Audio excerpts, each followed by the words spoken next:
You shuffle along the cracked cobblestones of late 18th century Caracas, eyes wide as dusk paints the city orange. The air is thick with the smells of roasted maize and horse sweat, but your thoughts are somewhere else, wrapped around the scent of old books and candle wax, in a world that doesn't yet belong to you. You are just a boy, technically illegitimate, born Simón Narciso Jesus Carreño Rodríguez. The church calls children like you natural, a polite curse. Your mother, Doña Rosalia, serves as best she can. She's sharp, proud, and unwavering, even as whispers follow you both wherever you go. Your father? A name in passing. A judge, maybe, or maybe just another powerful man with no time for bastards. None of that matters right now, not when your fingers are tracing the spine of a banned French book left open in the study of a distracted tutor. Caracas is still a Spanish colony, ruled by peninsulares, Spaniards born in Europe, sent to lord over Creoles like your neighbors and people like you, born into gray spaces. But your mind is sharper than your status. You see injustice in the food lines and cruelty in the lashings of African slaves in the plaza. You don't accept it the way other children do. You ask why, over and over, until the grown-ups stop answering. In secret, you learn. Jesuit priests see your hunger and offer you glimpses of Latin rhetoric, the dizzying ideas of ancient Rome, and the newer whispers from Paris. You read Rousseau's claim that man is born free, but everywhere is in chains. It sits like fire in your chest. One afternoon, you're perched in a dusty attic corner, flipping pages of Montesquieu, when the sound of horses crashing down the street jerks you upright. A rebellion? No, just the governor's men. They pass without noticing you. But it won't always be that way. By age 14, you begin working as a tutor yourself, teaching sons of local elites how to write, even as they scoff at your name. He knows Latin, they say, but not his own father. You pretend not to hear. You're building something deeper. In a cramped classroom behind a church, you copy lessons by hand, teaching phonetics with worn chalk. But your mind wanders. What if schools weren't factories for obedience? What if you could teach the child, not just train the future adult? The society around you punishes questions. Slaves must bow. Women must obey. The church must not be questioned. But every day, your chalk and your thoughts rebel just a little more. Then one night, while grading papers by a flickering oil lamp, you hear the distant ring of church bells. But this time, it's not mass. There's a fire. Literal or political, you're not sure. But it won't be the last time flames light your path. One of your students, a wide-eyed boy named Simón Bolívar, is among the children who whisper your name years later. He's too young now, but he's heard of you. He hears about your radical lessons, about how you teach the poor kids to read using wooden sticks and songs.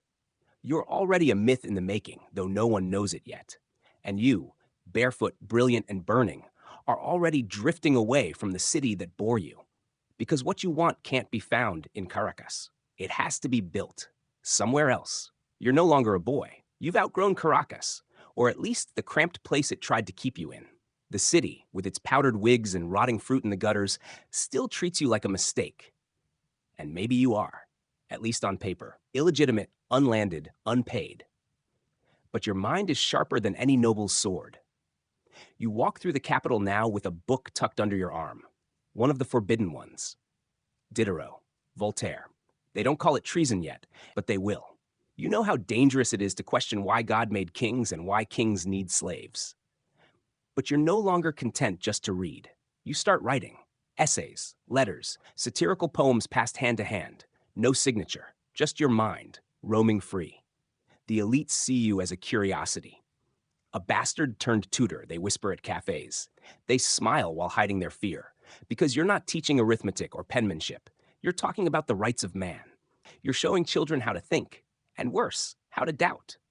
One afternoon, you're summoned by a minor official, a stiff man with damp palms who warns you about certain phrases you've been using in your lessons. Order must be preserved, he says. You nod, smile, and leave. But inside, you're boiling, because they don't even see you as a threat, just a nuisance. You start frequenting circles of thinkers, poets, Freemasons. Some are Creole nationalists who dream of breaking free from Spain. But even they are too cautious for your taste. They talk of independence for landowners and generals. You want a revolution of the mind. At 22, You write your first true treatise, short, sharp, and laced with fire. It's called El Libertador de los Esclavos. The authorities never find out it was yours, but they will, one day. And then it happens. In 1794, a rebellion begins brewing. It's small, crushed before it even begins. But someone rats you out. Your name is on a list, not for violence. You haven't raised a fist, just for ideas. That's when you know you have to disappear. If not forever, then for long enough to survive. You pack lightly, some clothes, a few books, and a journal. You can't say goodbye to your students. It's too dangerous for them. You walk out of Caracas under a cloudy sky, not knowing when or if you'll ever return. In a coastal port, you pay for passage on a ship headed north to the British colonies in the Caribbean. You forge a name, Samuel Robinson, an English alias for a Spanish heretic. As the ship cuts through the waves, your homeland fades behind you. Caracas grows smaller, but your ideas grow bigger. You're not running away, you're mutating. In Kingston, Jamaica, you arrive hungry but free. You pose as a translator, a bookseller, anything to survive. English becomes a weapon in your hands. You read Shakespeare and Paine, and they bleed into your thoughts like old friends. You write letters home, unsigned. Some make it, some don't. But every word carries the weight of a rebellion waiting to ignite. Then Europe calls.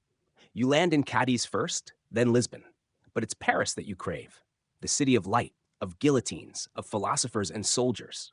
You arrive just as the revolution is stumbling into its next act. Napoleon is rising, and liberty is retreating. But in the cafes and salons, you find your people, thinkers, outcasts, dreamers. You're still Samuel Robinson here, and it suits you. A ghost name for a man made of words. You publish anonymously in pamphlets read by radicals. You speak in smoky rooms, thrilling the outcasts and unnerving the moderates. You teach a small group of immigrant children in a Parisian basement where lessons slide from spelling to Socrates without warning. One day, a young man walks in, a Venezuelan, wealthy, arrogant, curious. He introduces himself in awkward French, Simón Bolívar. The name stops your breath, because this is the boy, the orphan noble you once heard about back in Caracas. You taught his cousins, maybe even crossed paths. Now he's in your classroom, and you see it in his eyes, the volcano waiting to erupt. You smile, not as Simón Rodríguez, but as Samuel Robinson, because you're going to teach him not just how to think. You're going to teach him how to change the world. You're in Paris, but it might as well be another universe from the Caracas you left behind. The revolution has already torn through the city once, then twice, like wildfire, and the smoke still clings to every cobblestone. Guillotines no longer slice heads in the squares, but their ghosts linger. Every idea feels sharper, more dangerous. You walk with purpose now, moving between cafes, libraries, and rented rooms, always under your assumed name, Samuel Robinson. You aren't just hiding from Spanish authorities, you're escaping the narrow grave of your birth. And under this new name, you feel more alive than ever. Not Simón Rodríguez, the bastard tutor, not the exiled Venezuelan. You are a philosopher, a ghost with teeth. In salons, you debate reform with the fire of someone who has nothing to lose. You toss ideas like sparks, public education, the equality of the sexes, the dismantling of caste. Some cheer, others back away. A few take notes in silence, spies or future students, you're never quite sure. But amid all this, one face keeps reappearing, Bolivar. He shows up again and again to your informal sessions, the ones held not in lecture halls, but in smoky side rooms of bookstores or parks near the Seine. At first, he's skeptical. He's young, rich, impatient, carrying the air of someone used to being obeyed. But he listens. That's what surprises you. He listens. He asks you things most never dare. What does freedom really mean? Can a country be reborn without shedding blood? You don't give him easy answers. Instead, you challenge him. What will you do when power finally wants you? Your sessions are never just about politics. You talk about astronomy, poetry, the anatomy of justice. One afternoon, you hand him a battered copy of Rousseau. You are either part of the contract, you tell him, or you're the one who breaks it. He doesn't fully understand. Not yet. But something in him catches fire. The French grow uneasy again. Napoleon declares himself emperor, and suddenly the revolution is gasping. You and Bolivar watch the parade together, both silent, watching liberty dressed like a tyrant. It's a lesson neither of you forget. Then comes the trip to Italy. You travel with Bolivar across the Alps. You sleep under stars, your bedrolls stinking of sweat and pine, debating Plato between mouthfuls of stale bread. But it's in Naples, on a trip to Mount Vesuvius, that everything changes. The two of you climb in silence, the wind pulling at your coats, sulfur stinging your eyes. When you reach the summit, Bolivar stands before the crater, arms spread wide, and you challenge him to swear something into the sky. Swear, you say, that you'll never rest until America is free. His voice is hoarse. I swear it. He's not the same boy anymore. You've watched the layers peel away, the noble, the dilettante, the tourist. Now, before you stands the seed of a liberator. After that, your work with Bolivar feels complete, for now. He returns to Venezuela, and you vanish once again into the folds of Europe, satisfied that your influence has taken root. But your path isn't his. You weren't born for swords or speeches. You were born to provoke, to teach, to shake minds loose from centuries of rust.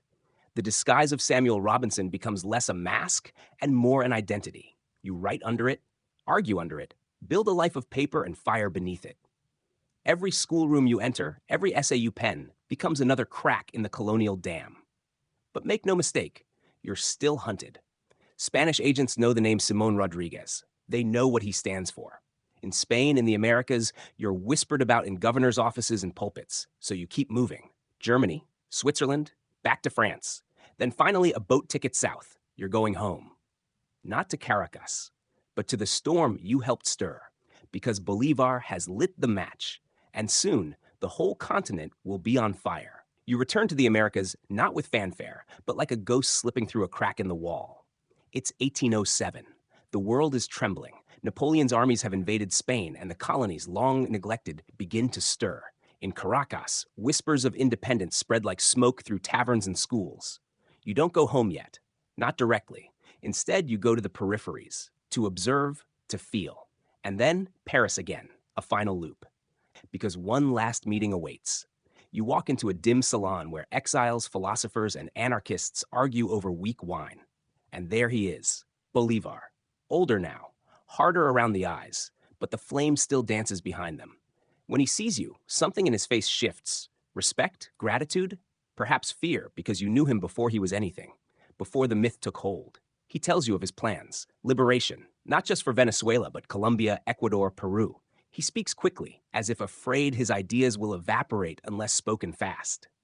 He believes in freedom now, fully, and you know part of that comes from you. But something troubles you. You watch him speak to generals, landowners, merchants, always with confidence, always in command.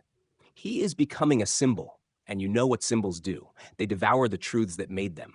Still, you don't lecture. You do something better. You challenge. You say you want to free the people, you say, but have you met them yet? Do you know how they learn? He hesitates. That's your opening. So you offer to help, not as a commander, not as a minister, but as a teacher, a mentor. Bolivar agrees. You'll travel together for a time. You'll be the voice behind the curtain, the whisper at the edge of his speeches, the man who builds the mind while others raise the flag. So you journey together, south, Quito, Bogota, through mountain passes and humid lowlands. You teach in spare rooms and abandoned churches. Children gather when they hear your voice. Adults linger by windows. You don't teach obedience. You teach rebellion. Literacy as armor, reason as a rifle. Sometimes Bolivar watches, silent, curious. You see in him the tension between general and philosopher, between man and movement. One night, in a candlelit room in Bogota, Bolivar leans in and asks, "What do you think of war now?" You shrug. "Sometimes it is the ink we use when paper fails." He laughs. Then he asks, "Do you think we can win?" You respond without pause. "Only if we remember what we're fighting for, not just what we're fighting against."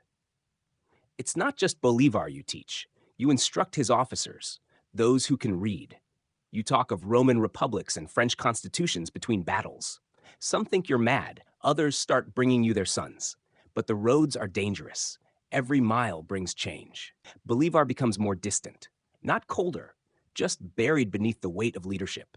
He starts dressing like a monarch, surrounded by guards, addressed as Your Excellency. You notice, and he notices that you notice. In Ecuador, you argue over conscription. You believe in volunteer armies. He insists on force. In Peru, You refuse to pledge loyalty to his centralized rule. You taught me to question everything, he reminds you. And now you want unquestioning loyalty? You ask. The air between you cracks. But still, he doesn't cast you aside. Not yet, because deep down, Bolivar knows he may be the sword, but you are still the fire that forged it. The volcano is smoking again. You're not in Naples now. You're high in the Andes, but the memory returns. The moment Bolivar raised his hand toward the sky and swore to free a continent. You were there. You witnessed the oath. You helped plant the seed. Now you watch it grow. But like all things that grow too quickly, the revolution is becoming unpredictable. Bolivar commands armies now, real ones, with sabers, cannons, uniforms. The students you once taught with riddles and Rousseau are now hardened colonels. They speak in logistics and casualties. Their eyes don't linger on books anymore. And Bolivar, he's changing too. You ride beside him less often now. Your days are spent in towns where the fighting has paused. Not with soldiers, but with children, workers, farmers. You ask them what they know. You scribble words in chalk on the sides of buildings. Libertad, razón, justicia. You hold classes in stables, under trees, even on the backs of wagons. No desks, no flags, just thoughts. One afternoon in Cucuta, you meet a boy named Efrain, 10 years old, never held a pencil. His father died in the fighting. You place a piece of charcoal in his hand and guide his fingers across wood, drawing the letter L for Libertad. You see the look on his face, like he just unlocked the sky. That, for you, is the revolution. But the generals disagree. They visit your classrooms with boots muddy from the front and sneers already in place. Why waste time teaching peasants Latin, they ask. Teach them to shoot, not to read. You reply softly, because one day they'll need to vote, not just march. They laugh. Even Bolivar, when he hears of your lessons, sends word, focus on the present, maestro. The war comes first. But that's the very trap you warned him about back in Paris. If a revolution only teaches people to follow a new flag and not how to think, it's just a new empire with a different anthem. Still, you press on. You travel alone more often now, to remote villages where news of independence arrives late, like a rumor from another planet. You see the same faces, Afro-descended workers, enslaved people just now learning they are free, indigenous children afraid of the new bosses. The war may be won in newspapers, but on the ground, it's still murky. In Quito, you help establish a school, your first. No uniforms, no tuition. You write the curriculum yourself, pulling from Euclid, Cervantes, the Declaration of the Rights of Man. People call you mad. This will never work, they say. The poor aren't meant to read. You reply, exactly why they must. But then the government intervenes. They shut it down after 3 months. Too dangerous, they claim. Too radical. Parents are warned not to send their children to your lessons. It's Bolivar's government. Your blood doesn't boil. You expected this. But the hurt is deeper than rage. Bolivar once wrote in the margins of his notebook, Rodríguez taught me to see the chains. Now he forges new ones, even if in gold. Still, you refuse to stop. You move again to a remote Andean town. A borrowed hut becomes a schoolhouse. You teach the alphabet in songs, mathematics through stories. Word spreads. More children come.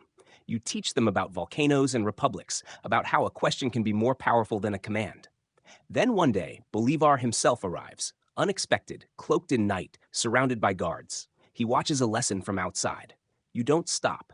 You finish the class, dismiss the children, and only then greet him. He walks in slowly, quiet, scanning the room. I remember when you taught me, he says. You nod? And now look at you. He smiles, but there's sadness in it. It's harder than I thought. You reply, it always is. He looks around the room. They're lucky. You shake your head. They're ready. Bolivar doesn't stay long, but before he leaves, he says, I wish more of my generals had been your students. You watch him go, unsure if that's a compliment, a lament, or both. The volcano never erupts that year, but something more powerful simmers beneath the soil. And you keep teaching. You vanish, not in the sense of disappearing, but in becoming invisible to those with power. Bolivar's campaigns roll on without you at the center. He's now a living symbol across the continent, but you slip into the Andes like fog, a teacher without a flag. You become a ghost mentor, haunting villages with a chalkboard and a dream. You journey through Peru and Bolivia on foot, often alone, other times with a mule for company. No carriages, no armies, just you and your bag of books. Some handwritten, others stolen from monasteries or bought with the last coin in your pocket. The Andes are cold, unforgiving, majestic. You teach wherever the door is open, sometimes inside tiny huts, sometimes under the open sky, sometimes by candlelight in the back of a granary. You teach farmers how to read the labels on the goods they carry. You teach grandmothers how to sign their names. You teach barefoot children how to count beyond their fingers. Every lesson is a blow against tyranny. But the war isn't over. The revolution you helped imagine has become an empire of generals. The idealism is fading. Now come bureaucrats, local strongmen, caudillos, who drape themselves in Bolivar's name but live like little kings. And they don't want schools. They want loyalty. You're no longer just an eccentric teacher. You're an agitator. The authorities begin to notice again. Anonymous letters are sent. This Robinson is poisoning the minds of the poor. You laugh when you hear this, because it's true. You never carry weapons. But your blackboard is a blade. Your books are bombs. In a town near Lake Titicaca, a mayor orders you to close your school. The people here are not ready for ideas, he says. They need faith, not questions. You respond, they already have faith. What they lack is the means to challenge lies. That night, you're arrested, not beaten, just caged in a tiny adobe jail, as if ideas can be quarantined. You spend the night writing by moonlight on the wall with a piece of coal. A poem. The jailer reads it in the morning. He lets you go. And then you vanish again. People begin to talk. They call you a saint, a lunatic, a sorcerer. You're whispered about in markets and kitchens. No one knows where you'll appear next. Some say you walk through walls. Others swear they saw you teaching under a tree during a thunderstorm, holding a copy of Rousseau in one hand and a wooden stick in the other. You never deny the stories. You embrace them. In a dusty village in Bolivia, you meet Juana, an 11-year-old girl who recites multiplication tables like poetry and has a mind sharper than any adult in the town. You teach her about geometry, yes, but also ethics. She asks you, why do grown-ups lie so much? You smile. Because they were never allowed to ask questions like yours. Juana becomes your brightest student. Years later, she becomes the village's first female schoolteacher. But you're gone by then, already moving to the next place that needs a lesson. You keep journals, pages and pages, not just about pedagogy, but about the nature of revolution itself. You write in fragments. Freedom means nothing without thought. Liberation is not finished until the child can challenge the father. You hide these writings in satchels, in caves, even inside hollowed-out logs. You hope someone will find them when it matters. One rainy morning, you return to a town where you taught 4 years before. You find a school built where your hut once stood. On the front wall, carved into wood, is a phrase you once muttered without thinking. To teach is to build a republic that outlives its generals. You stand there, soaked, smiling. This is what Bolivar never saw. This is the revolution after the flags fall, the soil beneath the empire. The dream lived on, not in marble or statues, but in minds, in little bright minds sharpened by your chalk. And you? You move on, not to be remembered, but to keep planting the seeds. The revolution you once dreamed of is now wearing medals and barking orders. Everywhere you go, the caudillos, those self-appointed liberators of the people, are tightening their grip. Bolivar may have cracked the colonial chains, but these new rulers are welding their own. They parade under banners of freedom while banning the very ideas that birthed them. They build schools for the sons of officers. They rewrite constitutions, not to empower, but to entrench. You see it happening up close. Town after town, the cycle repeats. Your schools are shut down, your methods denounced, your name whispered with suspicion. That lunatic teacher again, they mutter. The one who teaches farmhands to read Montesquieu. You hear worse, too. A godless heretic. An anarchist, unhinged. It never stops you. In La Paz, a colonel accuses you of spreading sedition. You're hauled before a tribunal in a candlelit room that smells of stale ink and wet leather. They ask why you insist on teaching native Quechua children to read. You answer plainly, because they are human. Silence. Then rage. You're banished. Again, you're used to it. You pack your bag, dust off your books, and start walking before the echo of your own footsteps dies away. But it's not just the authorities. Ordinary people, confused and exhausted by war, sometimes turn on you too. In one village, a father burns his daughter's primer after finding it filled with what he calls demonic logic. You watch the pages curl and blacken in the fire, and for the first time in a long while, you feel something close to despair. Still, you walk on. You write letters to Bolivar, sharp, honest, sometimes scathing. You ask why the revolution is betraying its children. You ask how a man who climbed a volcano with fire in his veins is now surrounded by gold-trimmed bureaucrats. You rarely get a reply. But once, in the depths of your exile, a courier finds you. Bolivar has written back. His letter is brief but heavy. I have lost control, Maestro. The people want saviors, not teachers. You reread that line until the ink bleeds into the page from your tears. The fighting continues across the continent. Not just between patriots and royalists, but between memory and myth. Bolivar becomes more image than man. His generals speak his name like scripture, but ignore everything he once stood for. You, meanwhile, teach under new names. In some towns, you're Don Simón. In others, just El Loco. You don't correct them. What matters is the lesson, not the name of the voice. In Arequipa, you start a secret school for girls. It's dangerous, criminal, according to some laws. But you're undeterred. You teach astronomy to children who've never left the mountains. You read them Shakespeare in translation and teach them to question the world that left them barefoot and forgotten. One of your pupils asks you why the stars don't fall. They're in balance, you explain. The same balance our world has forgotten. It's not always noble. Some nights you sleep in stables. You grow sick often. You're spat on, ridiculed. One priest declares you a plague sent by France. You laugh. You've been called worse. But inside, you feel it. A slow erosion, not of faith, but of strength. You are aging. The wind bites harder. The nights grow colder. Still, when you walk into a new village, children run to you. They ask you to teach them to read, to write, to think. They ask you why the moon changes shape, why the rich lie, why soldiers wear uniforms but don't know poetry. You answer every question with wonder. Because even now, even in exile, even drowning in the ruins of promises, you still believe. Believe in what Bolivar forgot. Believe in what no general can command. Believe in minds that light up when they learn. You are not a general. You are not a prophet.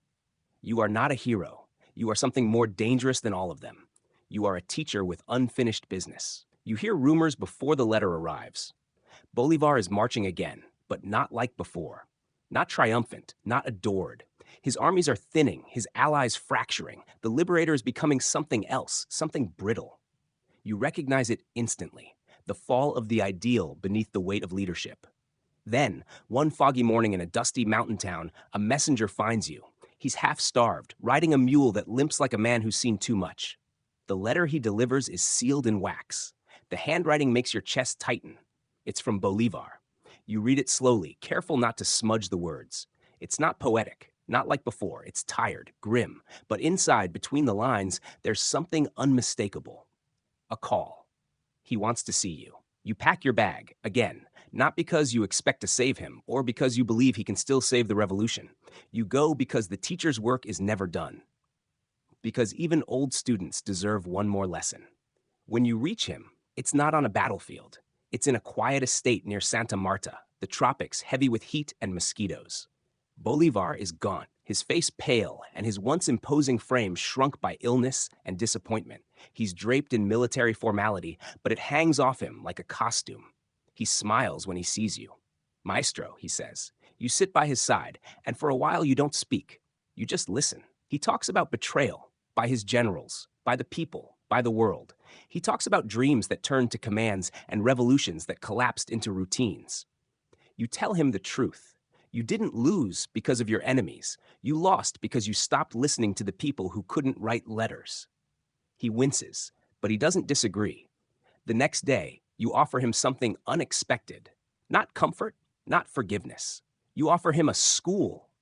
I want to open another one, you say. One built on what we both believed before you became a monument.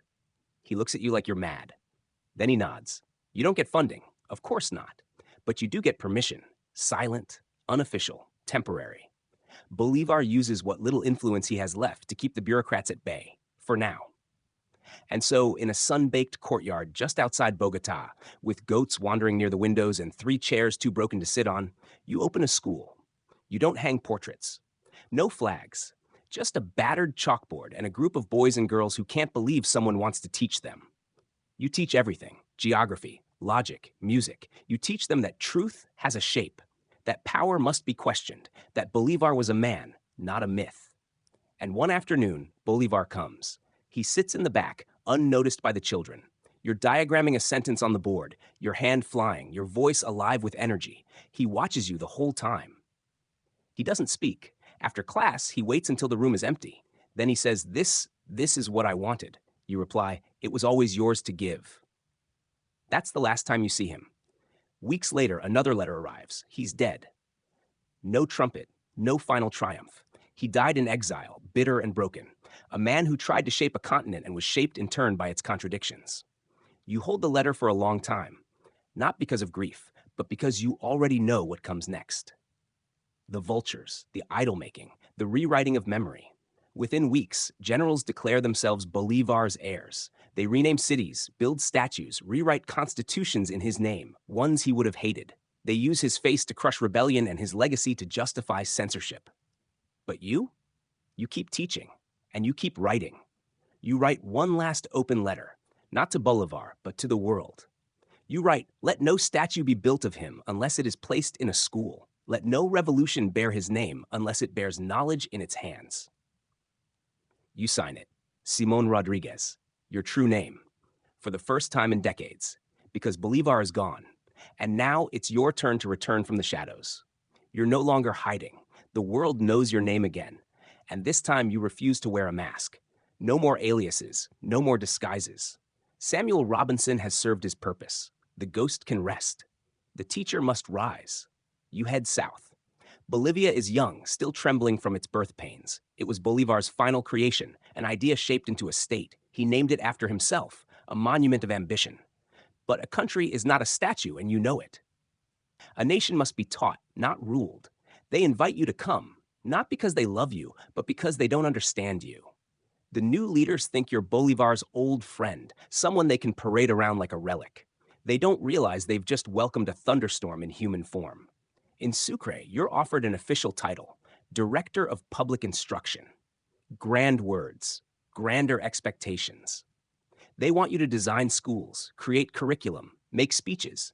You agree, but on one condition: you will not teach the children of generals until the children of farmers learn first. They pause, smile politely. They don't realize you're not joking. And then you begin. You build your first revolutionary school in a simple adobe structure with no doors, just open air and purpose. Children arrive barefoot. Some don't even speak Spanish. They speak Aymara, Quechua, and other tongues born in the Andes long before Spain arrived. You learn their words. You learn from them. Your philosophy is radical. No uniforms, no beatings, no memorization without meaning. You teach reading through stories, arithmetic through songs, philosophy through games. You ask questions instead of giving answers. One day, a mother storms into the school. She's furious. "My son came home talking about equality," she shouts. You smile. Then he's learning faster than expected. But backlash comes swiftly. The elite families send letters of protest. A general claims your school is a breeding ground for rebellion. A bishop calls you a dangerous secularist. You're accused of undermining religion, tradition, and order. One official writes, "He teaches slaves to speak as if they were senators." You frame that quote on your wall. The more they resist, the more determined you become. You start traveling across Bolivia, holding impromptu teacher workshops. You train young instructors, poor, mixed-race women, anyone the government would never consider proper. You call it La Escuela Popular, the People's School. Your writings multiply: treatises on education, satirical critiques of power, outlines for a republic of the mind. But printers refuse to publish many of them, so you write by hand, copy by hand, distribute by candlelight. Still, you're being watched. The new president, one of Bolivar's old generals, demands that you revise your curriculum. Too radical, he says. Too disorderly. You refuse. He strips your funding. You don't stop. You sell your coat to buy chalk. You teach in abandoned stables. You use sheep's blood as ink when you run out. You scrawl quotes from Rousseau on city walls in the dead of night. You become a symbol, not of government-approved education, but of unapproved imagination. And slowly, something begins to shift. Not in the palaces, but in the villages. Parents who once laughed now ask to audit your lessons. Young teachers begin quoting you in secret. Former students start their own classrooms. Then, one day, a soldier turned principal comes to you with a question. Can I use your methods? You nod. Revolutions don't always need explosions. Sometimes they just need a teacher who refuses to leave the classroom. Time becomes a blur of chalk dust and walking sticks. Your hair turns white, your knees stiffen, but your voice never falters. You speak louder now, not out of anger, but necessity. The children at the back need to hear the revolution too. Bolivia is spinning. Leaders rise and fall. Ministers who once praised you denounce you months later. You don't keep track anymore. They're just names to you, paper tyrants. You've seen too many of them. And they all fear the same thing, an educated mind that refuses to bow. In Cochabamba, you open another school. The authorities try to stop it. They send inspectors. They cite building codes, moral codes, even divine codes. But your students show up anyway. They arrive before dawn, waiting outside with slates and candles. Some walk 5 miles to get there. One morning, a young woman arrives early. Her name is Rosa. You remember her instantly. She was the little girl from the silver mines who once asked you if liberty could be eaten. Now she's taller, stronger. She's brought 2 of her own students with her. She wants to become a teacher. You nod slowly, a grin spreading across your wrinkled face. Then teach, you say. Start today. By midday, she's writing on the board. Her hands tremble at first, but then, like you, she begins to fly. Her first lesson is on water, how it flows, how it changes shape, how it wears down mountains. You can't think of a better metaphor for the kind of revolution you've always believed in. The people around you don't need Bolivar's banners anymore. They have books. They have questions. They have Rosa. Your ideas begin to spread in small, unstoppable ways. A merchant in Potosi asks for reading lessons so he won't be cheated by the elites. A priest in Oruro requests your pamphlets and sneaks them into his sermons. Even a general's wife, bored by society dinners and whispers, writes to you asking for a primer on Rousseau sealed under her husband's name. And then one day, the unthinkable happens. A government official, young, nervous, sweating through his collar, visits your school, not to shut it down, to ask for your help. We want to build a national curriculum, he says. Something practical, something for everyone. You narrow your eyes. Everyone? He nods. Even the ones who don't own shoes. You study his face for signs of deceit, but he means it, at least for now. You agree on one condition. The first lesson must be on how to question authority. He hesitates, then smiles. Deal. It begins modestly. You outline 10 principles of democratic education. You stress creativity over obedience, logic over rote memorization, curiosity over hierarchy. You call it La Enseñanza Republicana, education for a republic, not a colony. But you know what you're really building? A time bomb. Because these children, poor, native, illegitimate, forgotten, will grow up and they'll remember what they were taught. That a question is more powerful than a command.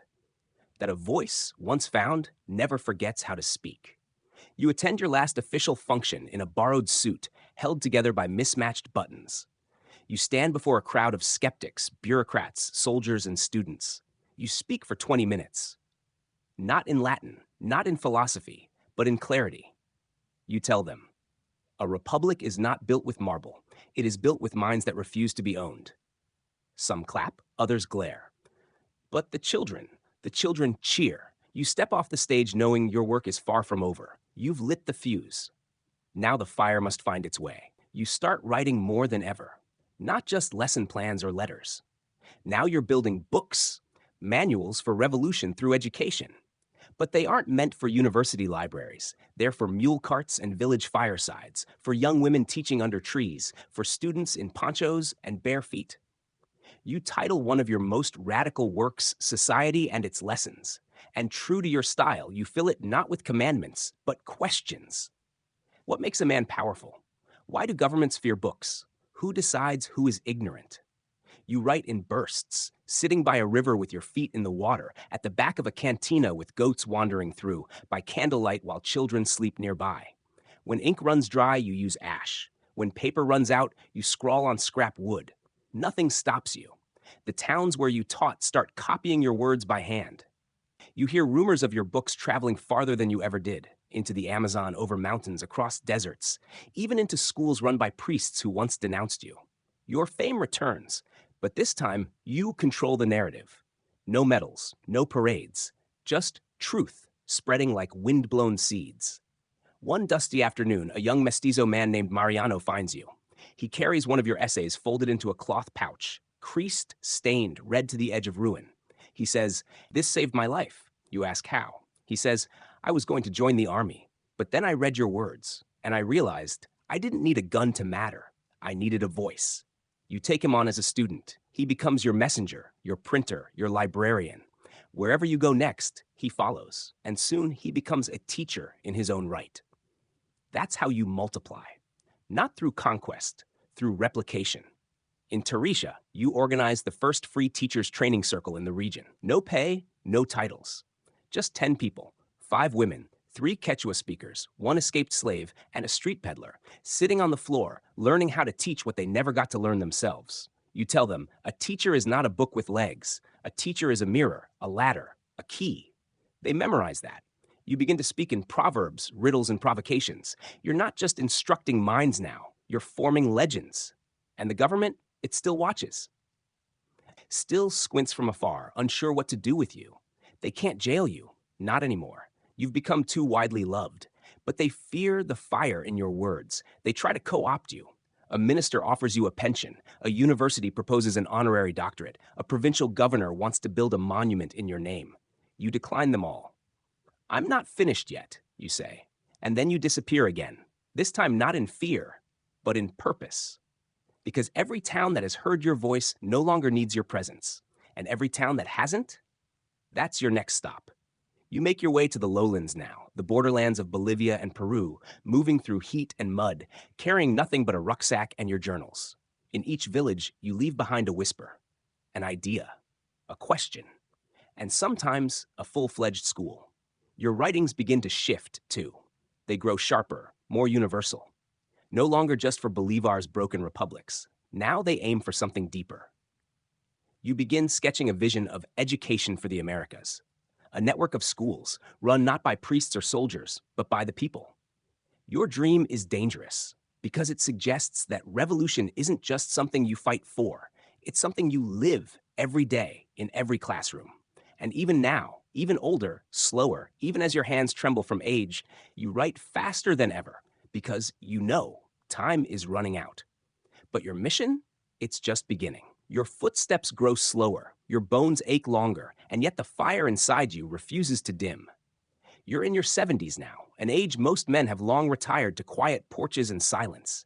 But you're still moving, still speaking, still building schools with nothing but your words and the dirt beneath your feet. This time, you settle for a while in the jungled outskirts of Charcas. The humidity clings to your lungs, but it doesn't touch your will. You find a small patch of land by a river and build your newest classroom with your own hands.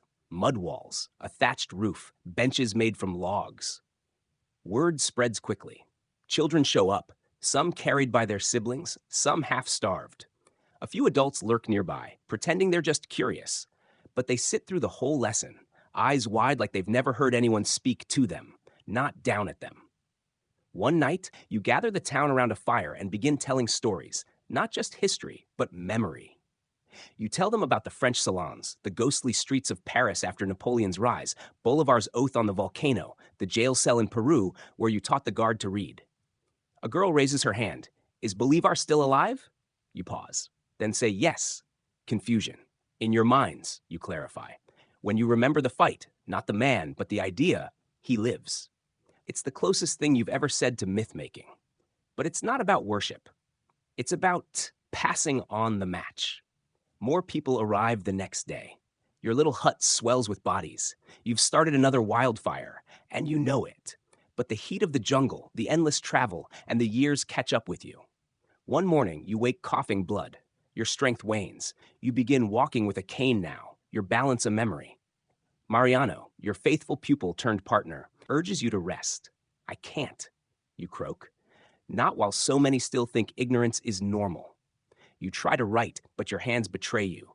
Your letters turn to tremors. You dictate now, Mariano becomes your scribe.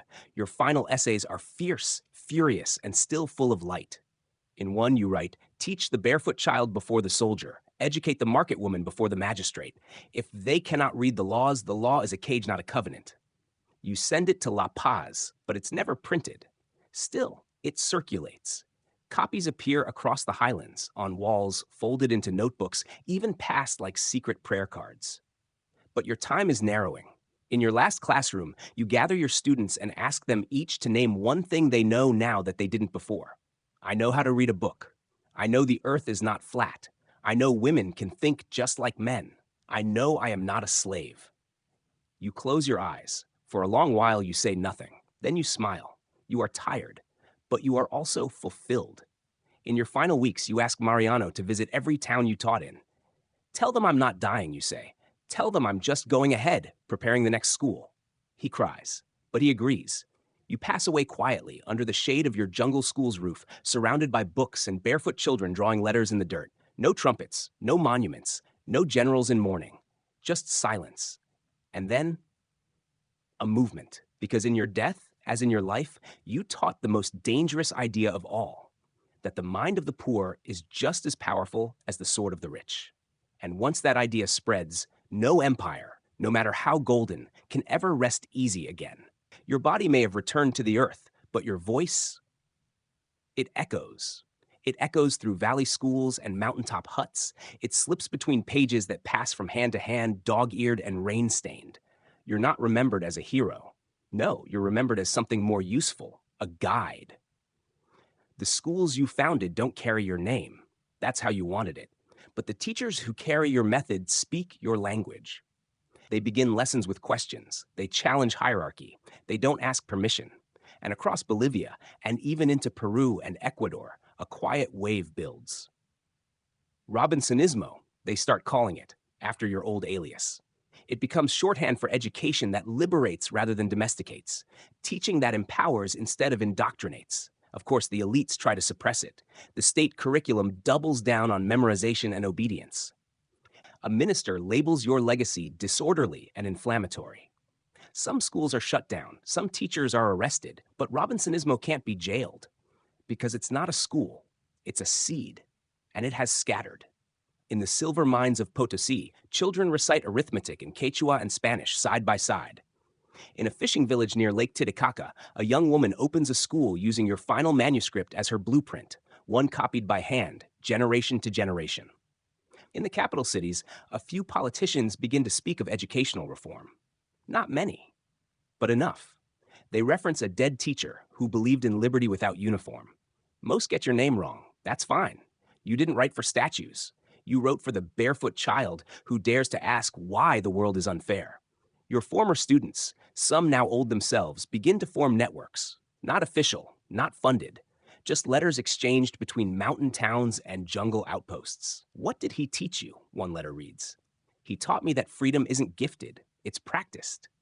And in time, a few historians take notice. A dusty scholar in Sucre finds your old papers, half molded and falling apart. She begins translating them into modern Spanish. Another finds the Robinson letters in a Paris archive, your fiery commentary scrawled in the margins of Enlightenment texts. A movement starts in academia to recover your legacy. Still, you aren't taught in official schools. Not yet, but you're felt.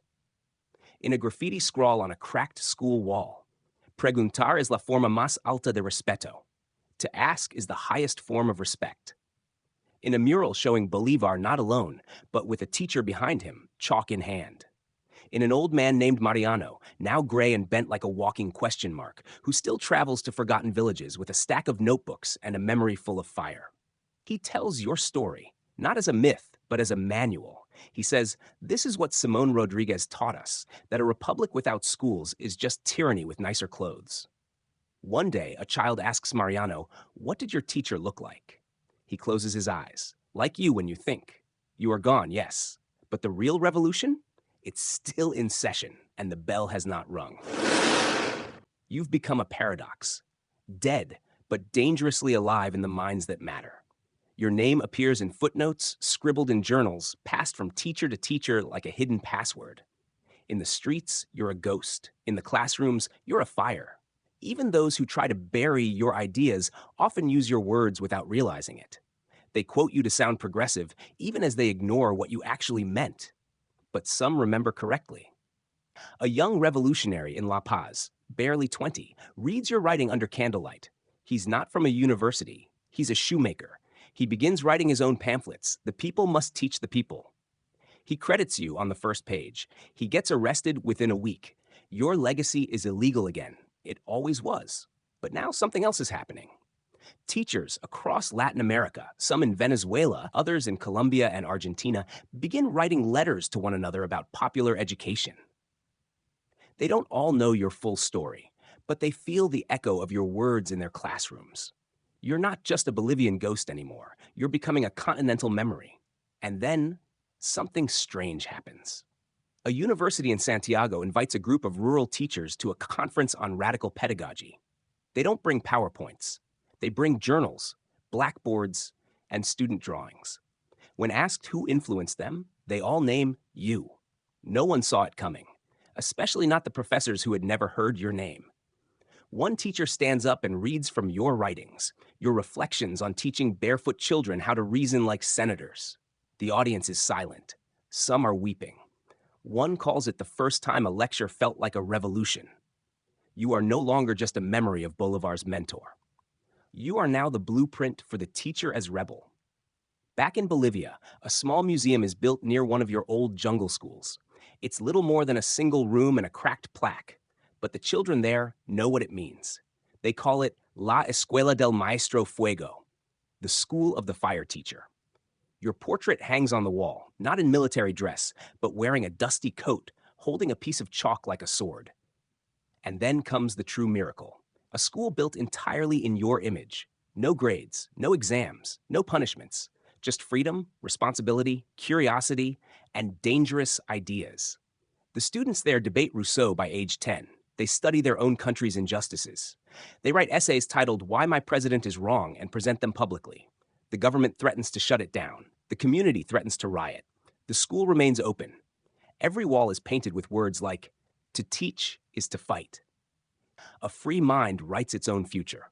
Rodriguez lives in the chalk. You are no longer simply history. You are method. You are metaphor. You are mantra. And through it all, the children learn, not just to read, but to see. And that was your mission all along. Not to build monuments, but to create visionaries. Waiting for continue. Now, generations after your death, your footsteps are still being followed, though no one walks quite the same path.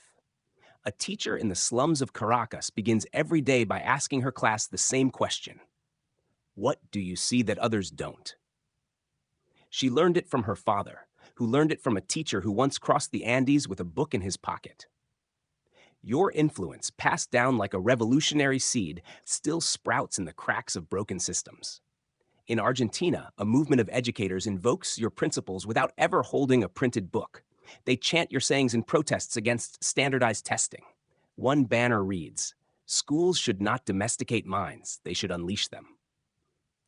In Chile, Peru, Guatemala, even as regimes come and go, the teachers who dare, the students who question, the mothers who whisper freedom into their children's ears, they know your name. And something extraordinary happens. The very governments that once feared you begin to rewrite your place in their history. You're added to school curricula, not as a dusty footnote under Bolivar, but as a founding mind of Latin American pedagogy. They quote your philosophy. They publish your writings. It should feel like victory, but it's complicated. You never wanted to be claimed by institutions, and yet you're finally heard. Mariano's final notebook, found near his deathbed, has one sentence scrawled on its last page. He taught us not to worship the fire, but to become it. And that's exactly what's happening. In every village where a child stands up and questions authority, in every neighborhood where a woman opens a free night school with no funding but her voice, in every remote town where young people speak 2 languages and dream in a third, you are alive. No one builds empires in your name, but they build hope, not the kind polished in congresses, the kind dug with fingernails into the sides of mountains. A young boy in Ecuador, age 11, stands before his class and says, "What if presidents had to pass a logic test to rule?" The class erupts in laughter, but the teacher smiles and writes your name on the board. In remote schools, your ideas are copied by hand, discussed, translated into native languages, drawn into murals. Not every student remembers the name Simón Rodríguez, but every student who learns to challenge cruelty, to ask why not, to see themselves as creators of the world, they are yours. And as the 21st century burns forward, climate crises, digital chaos, walls rising again, the need for your ideas becomes urgent once more. Because in a world increasingly automated and controlled, the radical dream of human education, of thinking before obeying, of teaching not what to think, but how, is nothing short of revolutionary. That revolution, it never ended, because you were never building a nation. You were building humanity, one mind at a time. And long after generals are forgotten, long after borders shift and empires fall, your chalk-written legacy remains, on the walls, in the notebooks, in the minds of the children who dare to speak freely. You are no longer one man. You are a method. You are a memory. You are a movement. Waiting for continue